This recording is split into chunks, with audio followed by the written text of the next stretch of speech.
ये समझने के लिए और इसका उत्तर जानने के लिए थोड़ा इतिहास को भी जानना पड़ेगा। ओटोमन साम्राज्य के खत्म होने के बाद फलस्तीन पर ब्रिटेन का कब्जा हुआ। यहां रहने वालों में यहूदी अल्पसंख्यक थे और अरब लोग बहुसंख्यक थे।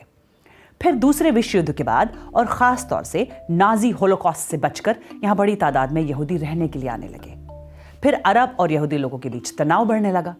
1947 में फलस्तीन को 2 हिस्सों में बांटने के लिए संयुक्त राष्ट्र में वोटिंग हुई। उसके बाद जब इजराइल बना तो उस पर 5 अरब देशों ने हमला कर दिया।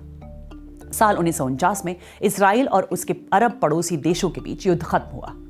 तब तक इजराइल ने इस इलाके के ज्यादातर हिस्सों पर कब्जा कर लिया। जॉर्डन का कब्जा वेस्ट बैंक पर हुआ और मिस्र का गजा पर हुआ।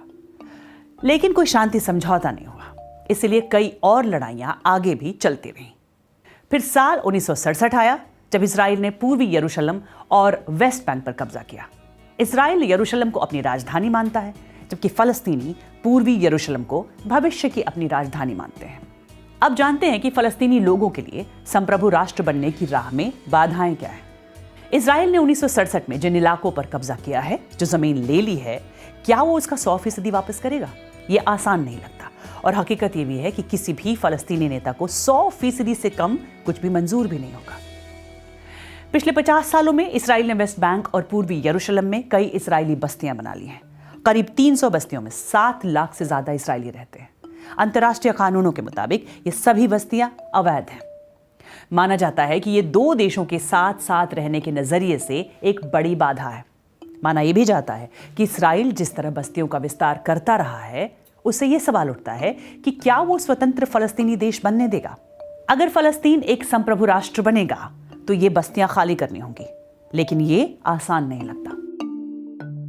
इजराइल में 75 सालों के इतिहास में अब तक की सबसे दक्षिणपंथी सरकार है। इनमें से कई मंत्रियों का मानना है कि इजराइल को तो वेस्ट बैंक पर भी कब्जा कर लेना चाहिए।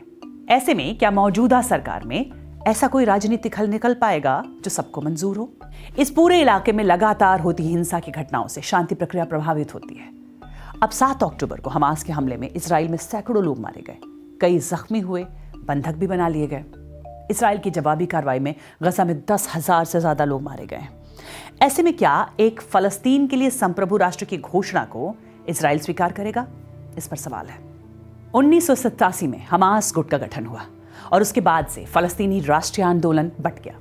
इसकी वजह से फतह के समर्थन वाला यासर अराफात का फलस्तीनी लिबरेशन ऑर्गेनाइजेशन कमजोर हुआ।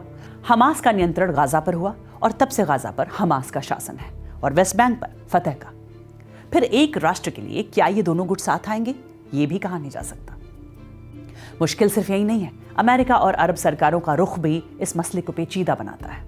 डोनाल्ड ट्रंप ने यरूशलेम को आधिकारिक तौर पर तब इजराइल की राजधानी के रूप में मान्यता दे दी थी, Jerusalem as the capital of Israel. जबकि पवित्र शहर यरूशलेम को पश्चिम में इजराइल और पूर्व में फलस्तीनी क्षेत्रों में ग्रीन लाइन के जरिए बांटा गया है। हाल के दिनों में अरब देशों का रुख भी बदला है।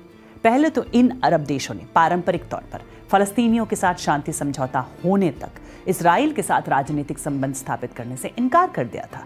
पर हाल के कुछ महीनों से मोरक्को, संयुक्त अरब अमीरात, बहरीन, सऊदी अरब जैसे देश इजराइल से मेल मिलाप कर बातचीत कर रहे थे। ऐसे में फलस्तीन के लिए संप्रभु राष्ट्र को लेकर क्या सबका समर्थन मिलेगा? ये बड़ा सवाल है।